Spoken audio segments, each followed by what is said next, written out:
Hello friends, welcome to my YouTube channel. In this session we see General Intelligence and Reasoning syllabus for SSC exam. Okay friends, இந்த டாபிக்ஸ்லாம் பார்க்கலாம். First இந்த general intelligence இந்த செக்ஷனில் வந்து 2 test இருக்குது. Verbal test and நான் verbal test. First verbal test கீழே என்னென்ன டாபிக்ஸ் வருது நான் அதை படிக்கிறேன். அப்புறம் நான் வேர்பல். இந்த டாபிக்ஸ்லாம் வந்து நீங்கள் நோட் பண்ணி வைங்க, இல்லைன்னா ஸ்க்ரீன்ஷாட் எடுத்து வைங்க. ஓகே, நான் வந்து வேர்பல் டெஸ்ட் படிக்கிறேன்.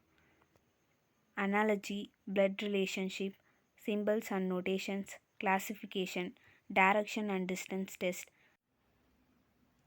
scheduled day or date or time, series, coding and decoding, word formation, syllogism, statement and conclusion, ranking or arrangement, finding the missing number, arithmetical problem, arrangement of words in a logical order, cubes and dices, logical Venn diagram, miscellaneous. So இது வந்து verbal test கீழே வருது. நான் verbal டெஸ்ட்டில் வந்து series, analogy, classification, mirror image and water image, paper cutting, folding, punching, completion of figural pattern, embedded figure, deviation of figure. So totally வந்து 25 topics இருக்குது. இதெல்லாம் வந்து ரிப்பீட்டட் டாபிக்ஸும் இதுக்குள்ளே இன்க்ளூட் ஆகியிருக்கு. நான் வந்து இம்பார்ட்டண்ட் டாபிக்ஸ்லாம் சொல்கிறேன், அது வந்து நோட் பண்ணி வைங்க. Analogy, symbols and notations, classification, direction and distance test, series, coding and decoding, word formation, syllogism, finding the missing number, arrangement of words in a logical order, next logical Venn diagram, miscellaneous. So இதெல்லாம் வந்து important topics.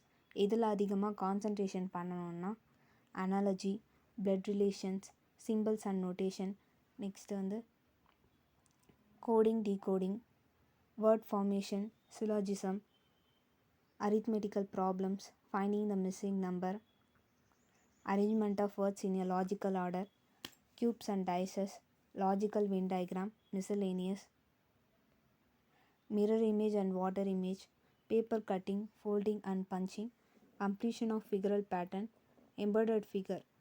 So இந்த topics தான் வந்து ரொம்ப இம்பார்ட்டண்ட்டாக concentration பண்ண வேண்டியது இருக்கும். ஸோ ரீசனிங் செக்ஷன் வந்து ஈஸியாக தான் கேட்பாங்க எப்போவுமே. 25 கொஷின்ஸ் இருக்குது. 25 கொஷின்ஸுமே நம்மளால் கரெக்டாக பண்ண முடியும். இல்லைன்னா வந்து ஒரு 22+. எதுக்குன்னா ஒரு சில கொஷின்ஸ் வந்து இந்த டயக்ராம்ஸ் வந்து அந்த கவுண்ட் பண்ண சொல்லி கேட்பாங்க, ஸ்கொயர் நம்பர் அதெல்லாம். ஸோ அதுக்கு தான் கொஞ்சம் டைமிங் எடுக்கும். அப்புறம் ஃபைண்டிங் த மிஸ்ஸிங் நம்பர், அந்த ஒரு சில டாபிக்ஸில் வந்து நமக்கு it's take some times. So அதனால் கொஞ்சம் டிலே ஆகும். அப்படி இருந்தால் கூட கண்டிப்பாக வந்து அக்யூரேட்டாக ஒரு 22+ எடுக்க முடியும் இந்த ரீசனிங் செக்ஷனில். ஸோ நெக்ஸ்ட்டு வீடியோவில் வந்து இது ரிலேட்டட் வீடியோஸ்லாம் நம்ம பார்க்கலாம். ஸோ யாராச்சும் எஸ்எஸ்சி எக்ஸாமுக்கு ப்ரிப்பேர் பண்ணுறாங்கன்னா அவங்களுக்கு இந்த வீடியோவை ஷேர் பண்ணுங்கள். அண்ட் தேங்க்ஸ் ஃபார் வாட்சிங் திஸ் வீடியோ. தேங்க்ஸ்.